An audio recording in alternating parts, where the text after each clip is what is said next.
आजकाल केसांच्या खूप समस्या वाढलेल्या आहेत आणि म्हणजेच काय तर केस खूप जास्त कोरडे होतात, निर्जीव आणि राठ होतात आणि त्यासोबतच केस खूप जास्त प्रमाणात गळायला देखील सुरुवात झालेली आहे.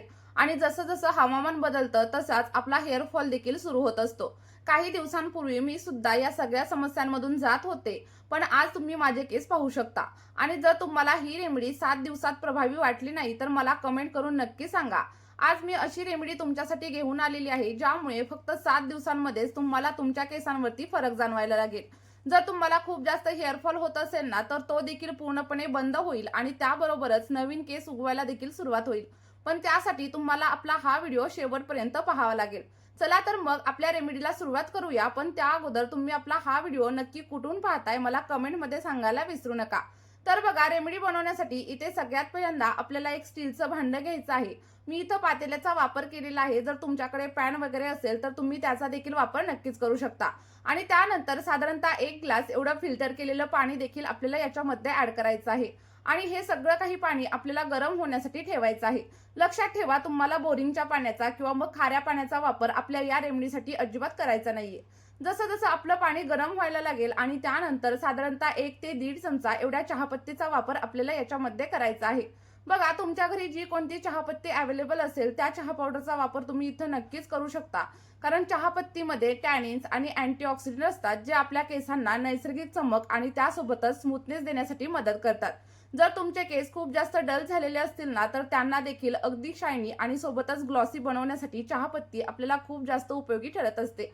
बरेच लोक चहापत्ती ही मेहंदीमध्ये वापरतात, पण जर तुम्हाला माहित नसेल ना तर तुम्ही देखील चहापत्तीचं पाणी बनवून नक्कीच ट्राय करू शकता.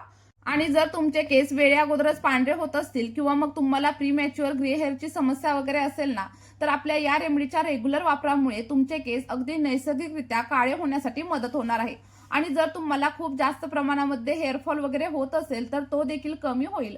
कारण आपली ही रेमेडी केसांच्या मुळांना अगदी मजबूत बनवण्याचं काम करते. आणि जर तुमचं स्कॅल्प खूप जास्त ऑइली असेल तर चहापत्तीचा टोनर तुम्ही तुमच्या स्कॅल्पवरती अप्लाय करायला सुरुवात करा. कारण यामुळे तुमचं स्कॅल्प अगदी स्वच्छ होण्यासाठी मदत होणार आहे. आणि त्यासोबतच स्कॅल्प चिकट वगैरे वाटत असेल ना तर ती समस्या देखील हळूहळू कमी होईल. त्यानंतर इथे मी दुसरा घटक देखील याच्यामध्ये ऍड करणार आहे आणि तो म्हणजे आलं. आलं आपल्याला साधारणतः 1 इंच तुकडा घ्यायचा आहे आणि तो व्यवस्थित असा किसून आपल्या या रेमेडीमध्ये टाकायचा आहे. आता तुमच्या मनामध्ये विचार येत असेल की मी चहा वगैरे बनवतीये काय, पण असं अजिबात नाहीये. आपण जो काही टोनर बनवत आहोत ना तो आपल्या केसांची ग्रोथ खूप जास्त वेगाने करणार आहे आणि त्यासोबतच तुमचे केस अगदी दुप्पट पटीने वाढण्यासाठी देखील मदत होणार आहे. जर तुम्हाला खूप जास्त हेअरफॉल होत असेल तर तो देखील कमी होईल. कारण केसांच्या मुळांना मजबूत बनवण्यासाठी आपलं हे टोनर खूप जास्त तुम्हाला हेल्प करणार आहे. आल्यामध्ये अँटीऑक्सिडंट आणि विटॅमिन्स असतात जे केसांच्या मुळांना मजबूत बनवतात आणि त्यासोबतच आपल्या केसांमधील डॅन्ड्रफला कमी करण्यासाठी देखील मदत करत असतात. त्यानंतर साधारणतः 1 चमचाभर एवढी कलौंजी म्हणजेच नायजेला सीड्स देखील आपण याच्यामध्ये ऍड करणार आहे. यामुळे आपल्या स्कॅल्पमधील ब्लड सर्क्युलेशन सुधारतं आणि त्यासोबतच आपले हेअर फॉलिकल्स अगदी स्ट्रॉंग होतात. म्हणजेच आपण या सगळ्या गोष्टी याच्यामध्ये वापरलेल्या आहेत त्या आपल्या केसांची ग्रोथ चांगली करण्यासाठी मदत करणार आहेत आणि त्यासोबतच केस गळती देखील बंद करणार आहेत. जर तुम्हाला स्प्लिट एंडची वगैरे समस्या असेल तर ती देखील कमी होईल. तर बघा, इथे आपल्याला साधारणतः 7 ते 8 मिनिटं सगळं काही मिश्रण व्यवस्थित असं हलवत हलवत उकळवून घ्यायचं आहे. आणि जोपर्यंत आपण घेतलेलं पाणी कमी होत नाहीये किंवा मग अर्ध होत नाहीये तोपर्यंत आपल्याला हे सगळं मिश्रण अगदी मीडियम टू लो फ्लेमवरती व्यवस्थित असं उकळायचं आहे. कारण चहापत्ती, आलं आणि कलौंजी याचे जे काही न्यूट्रिएंट्स आहेत ते सगळे काही आपल्या पाण्यामध्ये उतरले पाहिजेत. आणि आता तुमच्या मनामध्ये विचार येत असेल, जो माझ्या मनामध्ये देखील आलेला आहे, की हा तर चहा तयार झालाय पण अशी गोष्ट अजिबात नाहीये. तर हे एक इफेक्टिव्ह असं टोनर बनतंय ज्याचा वापर तुम्हाला रोज करायचा आहे. आणि व्हिडिओमध्ये पुढे मी तुम्हाला याचं लाईव्ह प्रूफ देखील दाखवणार आहे. त्यामुळे आपला हा व्हिडिओ तुम्ही शेवटपर्यंत नक्की पहा.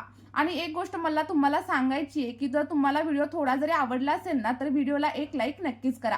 बघा, आता उकळून झाल्याच्या नंतर आपल्याला सगळं काही टोनर थंड करायचं आहे आणि त्यानंतर एखाद्या स्ट्रेनरच्या साह्याने किंवा मग एखाद्या कॉटनच्या कापडाच्या साह्याने व्यवस्थित असं गाळून घ्यायचं आहे. टोनर थोडंसं गरम असतानाच मी इथं गाळून घेतलंय, पण तुम्ही जेव्हाही हे केसांवरती अप्लाय कराल तेव्हा पूर्णपणे थंड करायचं आणि त्यानंतरच केसांवरती अप्लाय करायचं. आणि तुम्ही इथं बघू शकता आपल्या टोनरचा जो काही कलर आहे तो देखील किती जास्त डार्क झालाय आणि हाच कलर तुमच्या केसांवरती अगदी इफेक्टिव्हरित्या काम देखील करणार आहे. आणि एक गोष्ट इथं नक्की लक्षात ठेवा की टोनर गरम असताना कधीही केसांवरती अप्लाय करू नका, नाहीतर तुम्हाला आणखी जास्त प्रमाणावरती हेअरफॉल होऊ शकतो आणि त्यासोबतच तुमचे केस आणखी जास्त हार्ड होऊ शकतात.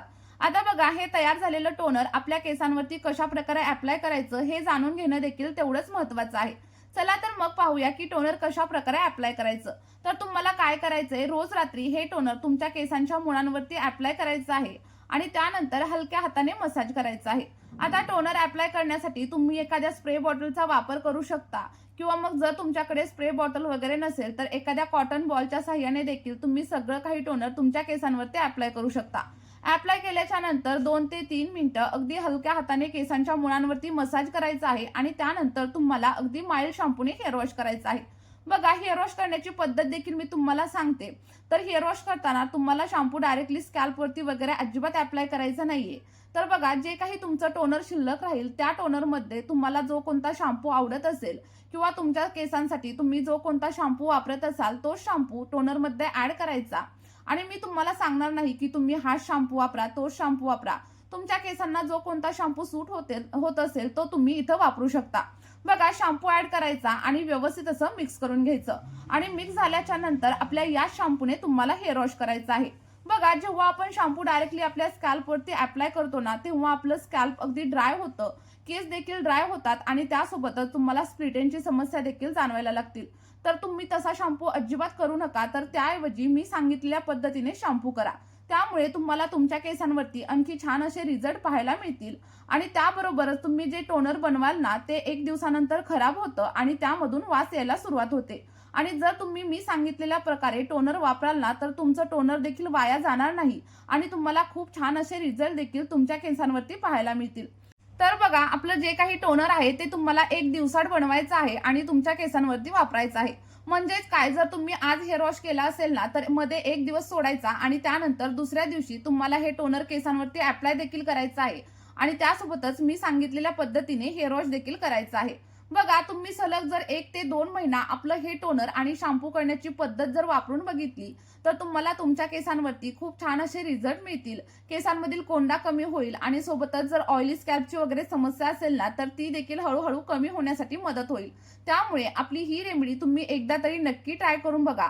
तुम्हाला जे काही रिझल्ट भेटतील ते कमेंटमध्ये माझ्यासोबत शेअर करायला अजिबात विसरू नका आणि त्यासोबतच आपली ही रेमेडी तुमच्या मित्र परिवारासोबत देखील नक्की शेअर करा. आणि या रेमेडीमध्ये जर तुम्हाला काही अडचण वगैरे असेल ना तर मला कमेंटमध्ये येऊन नक्की विचारा.